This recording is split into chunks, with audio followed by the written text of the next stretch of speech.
All right, folks, I am live with Oscar Ramirez, boots on the ground journalist in Ciudad de Mexico right now. You are there where all the action is happening. How's it going, Oscar? Well, it's a massive protest that happened yesterday, the 15th of November, Gen Z protests, and it was hundreds of thousands, well, thousands of people that walked all the way from the Angel of Independence, all the way to what you see right here in images, all the way to the governmental plaza, better known as Zócalo. And, if you want to get into the details of what happened, I can tell you every single day. Okay, so hold on. This is all because of the remarks that Claudia Sheinbaum said, correct? I mean, she said some things that just kicked this off? Well, it's a combination of a lot of things, and it is just their incompetence to just control the violence and the insecurity in the country. The growth of the cartel violence and it has increased massively on abductions, extractions, missing people, dismembers, decapitation bodies of the cartel, having massive activity and control over states. But the thing that triggered everything to light it up, it was the assassination of the mayor, Carlos Manzo, a man that it was loved by the country of Mexico and that it was potentially going to be the governor of Michoacan. And then after that, he was potentially going to run to be president. And he was assassinated. And the people know that it was the government that completely was negligent to put attention to him, to send protection to him, and that he was assassinated by the cartel also. So that lit up a fire into what you see right here, that I was right there in the front line where all the confrontation was happening. So you even got hurt. You got hit, right? I was multiple times hit with tear gas, toxic gas, and there is a thing I had to go to the hospital yesterday, a petardo that is kind of like a little ball explosive that they throw the authorities, and they threw one in my right here on my left side, on my right side, on my ribs, and then I was hit with a gigantic rock on my ankle, thrown by the authorities also to my ankle, and I have a sprained ankle right now. Damn, bro. I mean, they don't mess around there. I remember a short little story. I used to get in bar fights in Juarez, and they used to come and hit us, the Billy Cubs, pepper spray. They don't care. They don't care over there. They'll take whatever measures necessary to get you out of the bar and send you to jail. And then, I mean, it's horrible. The conditions are terrible. So, Generation Z right now is rebelling. They're fighting back. They don't want the cartels running anything anymore. Is it picking up? Is it escalating, or is it starting to simmer down now? Oh yeah, we saw, thousands of these young kids between 17 to mid 20s. And a lot of them, they were, basically what their number one concern it is that the cartel is recruiting all young kids and the young kids are killing the young kids. So they're saying why our future is in the hands of these criminals and why our future is in the hands of a narco government. We shouldn't be having our future in the hands of these people. So thousands of them yesterday were protesting. They went all the way to the front lines. When we got to the place that is at Zócalo, it is the governmental plaza, there's a few things that need to be signalized.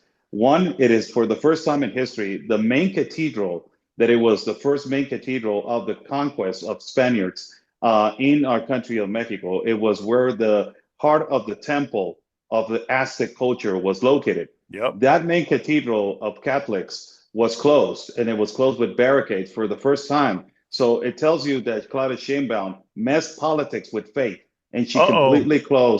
completely closed the access to the cathedral. And Catholics were extremely upset of that because one thing has to do with people protesting against you, and the other thing has to do with messing with, the faith and the religion. And she completely, neglected that and closed that access. And she encapsulated all the plaza for people to be encapsulated as soon as they arrived there to that particular place. And the escalation of attacks, it was just massive, Nino. I cannot even tell you. I was right there in the front lines. There's a lot of press that got brutally hurt by police officers. They're completely incompetent. They're negligent. Their lack of professionalism to handle these kind of situations was really bad. I saw multiple aggressions to innocent people, children being hurt with petardos, that those are these explosives, young kids that they were just yelling, why are you, not fighting the cartels, and why are you so brutal with us, but not the same as the cartels? And immediately they were hurting them, they were pushing them. They had the direction to do that to oppress the people that they were protesting against them.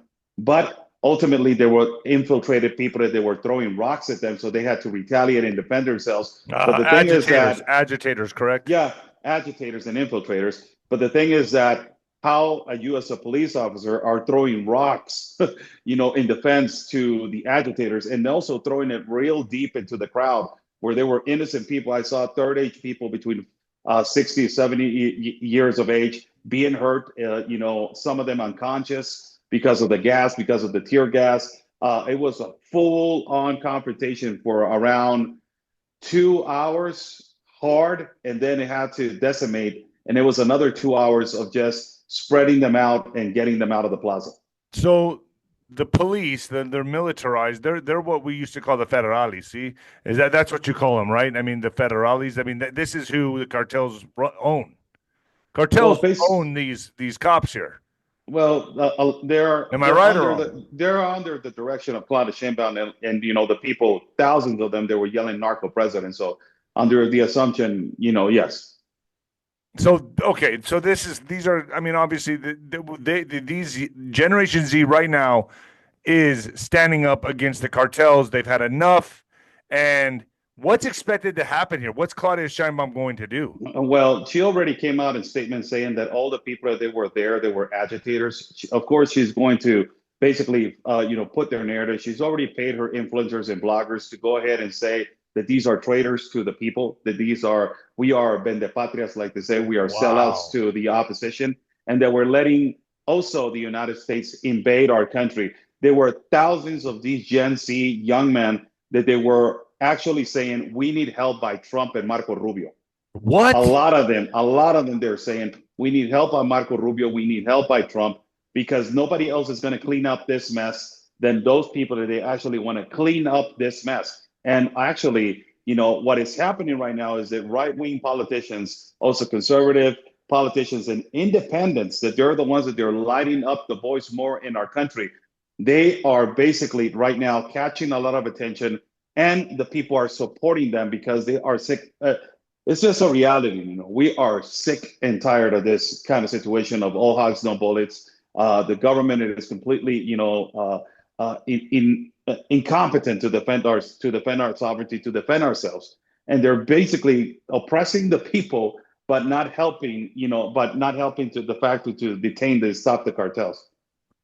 It's gotten really bad in Mexico. Do you think this is going to, right now it's civil unrest, but could this turn into a civil war, Oscar? I Uh, mean, it can, but I don't think that it will. The Mexicans, people are not going to. Well, yesterday in 𝗬𝗏𝗏, another place that it was where the mayor was assassinated, they entered the governmental palace, and the people are tired now. I think that it is going to go into a place that they're going to push the government to do their job, which I don't believe that they are going to, because they have their narrative. But there's going to be these kind of movements consistently now. It is going to escalate onto another protest, another protest, another protest. And also the opposition, the left wing, is going to have their protests on their ways themselves to defend themselves. And there's going to be a point that there's going to be a confrontation that hopefully, in my eyes as a Mexican, I don't want violence with violence. But talking to the Gen how else Z, do you take care of the problem? exactly. Let me just tell you something. I was talking to a lot of these Gen Z young men. I'm 44, so I'm talking to them, and they're explaining to me and saying, "Sir, there's no other way for us to send a message, because this is the only way. If we don't do it this way, they're not going to listen to us. You have done it your way, peacefully yelling, screaming. It hasn't worked. This is the only way. And look what has happened. International media right now is looking at Mexico, and they're asking themselves why they're doing this. And when they ask, and the people respond, because we're living on a narco state and a narco government, then it is the other response. So on their way, Gen Z is saying intelligently, this is the only way. This is the only way to like send the a message to squeaky the wheel world. gets the oil, man. Yes, absolutely. So I had to, understand their point of view, because you're talking to 17-year-olds and 18-year-olds, the way they see the world, it is that they're sick and tired at their young age. And I'm older, and I already understand how they feel, but this is the only way, they say, to change it, to change our So they're country's taking it into perspective. their own hands to change it. When is the last time something like this happened in Mexico? I don't remember ever seeing this, dude. Ever. Well, this massive, I don't think that it has never happened. This is historic what happened yesterday, but the 43 students of 𝗬𝗏𝗏 that they were assassinated by the government of PRI and Enrique Peña How many Nieto. students were assassinated? Students, yes, they were Students. assassinated. Students, 43. yes. 43 students. The administration of Enrique Peña Nieto with the political party of PRI, they disappeared them because they were protesting against a corrupt government. And I think that there were, 43 students, and has gone into history as one of the most horrible things. La Matanza de Tlatelolco, also another one in the 60s that it occurred against, students protesting against the government. This is related again to coming back in history as young men protesting and saying, this is not the future that I want in my life. And it tells you, Nino, that a lot of these young men, they don't want to migrate. They want to stay in their country, right, Right. And they don't want to have to leave somewhere else. They want to stay right there, right? I get it. Exactly. So that gives me, as a journalist that has been covering migration, hope to see that, actually young men are fighting for our country. And also the fact that they're being deported back to Mexico, they have to make Mexico their own. They have to change Mexico from within. They know, okay, we've lost hope to going to America. Now we have to make this place our home. We got to change the system. Well, exactly. And they have to adapt themselves. Sadly, when you're deported, you have to adapt yourself to a system that you're not comfortable with, because there is a lot of corruption, and you see that, and there's no other way but to say whether I'm part of the corruption or change it. And a lot of these people are now coming, if they're being deported or returned back to Mexico, they're saying, I cannot be part of this corrupt, situation. I have to change it. I have to do something about it. And this is why it was more than 70, they were saying more than 80 cities now nationwide that they protested yesterday. It was not only City of Mexico, it was the whole nation that it was full on protests. So how do, I know at the street level, right? I know businesses in Juarez and Ciudad Juarez, pharmacies, restaurants, they all have to give a piece. They get extorted. And they have to pay the cartels. The cartels come in and they tell them, hey, man, we want our cut. Sometimes different cartels come in and want a cut. How is that going to stop? Are they saying no to these people? Because if they say no, they get murdered. Well, a lot of these entrepreneurs and small business owners are speaking up that is one of the things that it has been extremely difficult, because they completely although they get assassinated, kidnapped, or they get more threats. But a lot of them, they have had the courage to come out and say, this is the problem that we're having. And it has exposed the failed government, and the failed government, because it's getting exposed so much in social media and on also mainstream media, they have to do something about it. And you had a lot of those people yesterday that they were saying, now we have to get under our weekly pay. Now we have to say, oh, this is amount for the workers, this is amount for rent. Now this is the amount that I have to pay for extortion. And we're sick and tired of that. So This is one of the reasons why yesterday was so important to send a message to the world that it's not only the cartel violence in terms to assassinations, it's all what it comes, giving the criminals all what they want. And people need to really understand this, folks. Mexico, I've lived on the border my entire life. They want to leave because it is cartel controlled. No one can live under that rule of law. There is no rule of law. You don't do what they say, they come in, they murder you. You get extorted. We feel bad enough that we're paying our taxes to a government. Well, they got to do it, to these cartels, and who knows how much. How much they get extorted for? Is there a certain number that's basic, or is it just whatever they ask for?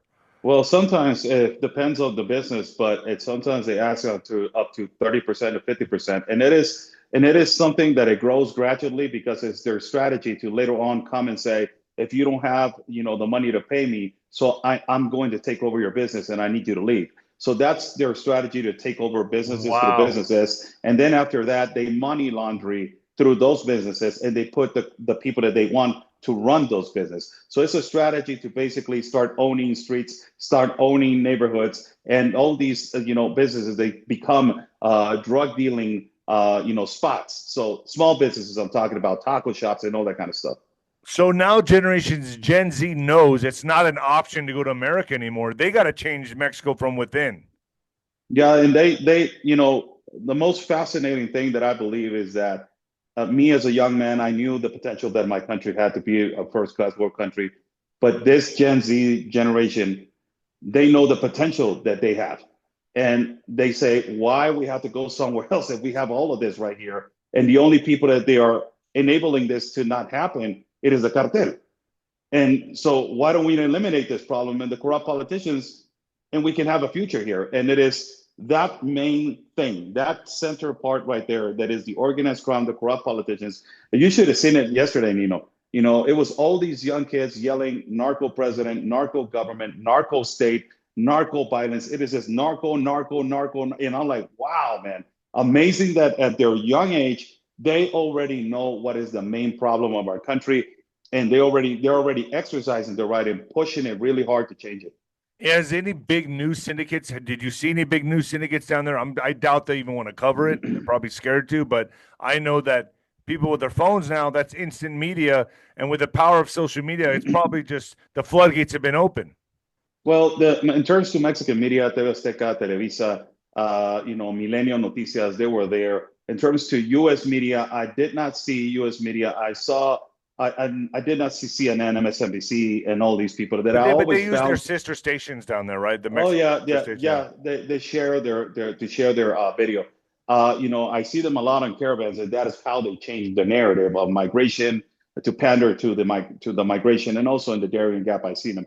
But ultimately, over here, I did not see them. Why? Because, and I got to tell you, even the media over here is being pushed to a corner to say, how can you lie about this? Because now the government, now the president of Mexico has come out and said there was no violence by the authority towards the citizens, and there's hundreds of videos of the police being extremely aggressive to just vulnerable protesters, and it's showing the lack of professionalism from the police. Also showing the lack of the capacity to have the capacity to know how to control this level of violence or level of protesters. It was just completely shameful what happened yesterday, and exposed the authority of Mexico that they're not able to handle these kind of situations themselves. What do you think is going to happen now that the pressure's been applied to Claudia Sheinbaum? Where do you see this going? I believe that on Monday she's going to come out and try to, expose some actors that they were there and push that narrative that those actors, they're violent, they're criminals, and try to, basically say that all of the people that they were there, they're exactly the same. But it is inevitable. All the congressmen, all the senators, and the opposition political party, it is too much. And also international media was present there. I was there. Some other international media, not from the United States, from Europe, they were there. And it's all over the place. Everybody is seeing this all over the world, and it is shared. Now the pressure it is upon her to say, you know what, she's going to have to do something about it, because she needs to decrease the violence and the level of cartel activity, which I don't believe that she's going to. She's actually being enormously controlled by them. So the Mexican people are going to rise more, until, I don't want to say it yet, until, like you say, it possibly can happen. But I don't wish that happens, because violence with violence, for me, is not the solution. But, I hope that it doesn't get to that point. But it's getting international attention, which is never before seen. I've never seen it like this in my life. No. It's the first time in history. This that happened yesterday. I've never seen the public rise against the cartels ever in my life. No, it's nationwide. Everybody's sick and tired of it. And to have the courage, I saw a man around his 50s with his daughter and his sons, and their daughters and their sons saying, this is a narco government. To have the courage for your kids to say it, and your family to go to a protest to say it, it is because it is affecting your life now, all entirely, your children, your house, your work, everything. And everybody was doing exactly the same. So, it was a courageous manifestation yesterday. And that really emotionally, personally, when you see that, you see like, oh my God, it's going to get fixed. You have that hope, right. that that's sometimes all you need, man. Yeah. You need something like this. And, you have to, I have to say, to the Gen Z right now of Mexico, we are extremely proud of you, because wow. It took you guys to do this change for us and for our children and for the future generations of our country. Wow. Dude, Oscar, thank you so much for joining me. Where do people find you, Oscar? Oscar Blue Ramirez, all social media, and that's how you find me on YouTube, X, and also our webpage is Oscar Blue Ramirez News. You can go over there and watch our posts that we do daily. Oscar Blue Ramirez on Yes, that's X, correct. everything. That's where he's at, folks. All right, Oscar, thank you so much for joining, man. I appreciate you. God bless. All right. Be safe, God man. bless. Be safe. All right, Nino. Thank